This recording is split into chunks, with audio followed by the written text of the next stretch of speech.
Well, folks, we're getting ready to use our clean box.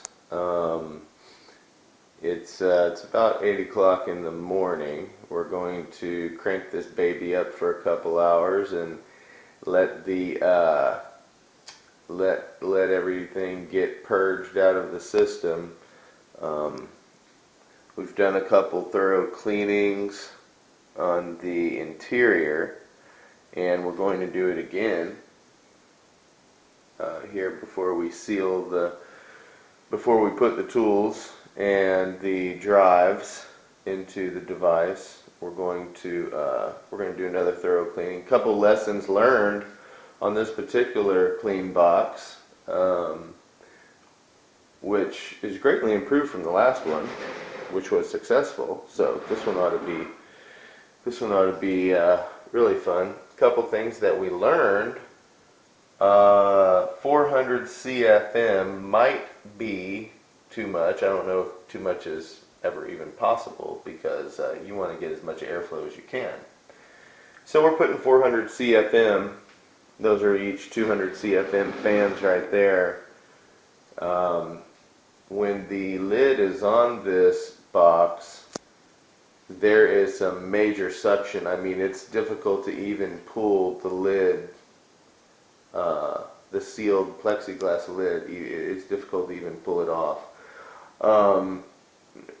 And one of the reasons for that brings me to the next lesson learned, which is these HEPA filters that we put on, 3 micron or 0.3 micron HEPA filters, may not have been as much as we hoped for. There's a lot of suction, so what we're going to do is we're going to retain this box and use it again. We have 2 more hard drives to do subsequently. So what we're going to do is we'll probably mount one there,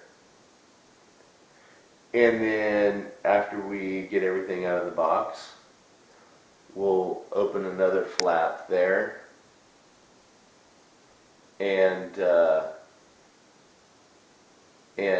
put another filter there for the third or fourth job whenever that comes up, and that should increase the flow, which is what we want to achieve. We want to achieve more flow, so that's what we're going to do. For this one, we're going to leave on the 2 filters. There is a lot of flow in there, but there's also a lot of pressure, and so one of the other lessons that we learned after we fired this baby up was that the standard rubber gloves that we were going to use apparently allow for airflow. And what was happening was, once we cranked this baby up, these would just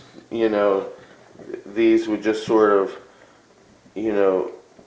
flicker in the fan right here, and we realized that rubber gloves were not going to do the trick.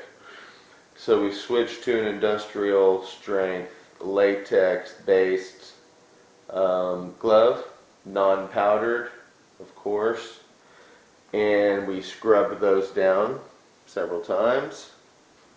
So we've got the big stuff off, and now we're going to crank it up. We're going to clean it one more time. We're going to load it with all of our tools and drives, and then we're going to seal the top and crank it up for a couple hours. So next video will be probably of the finished product. Thanks.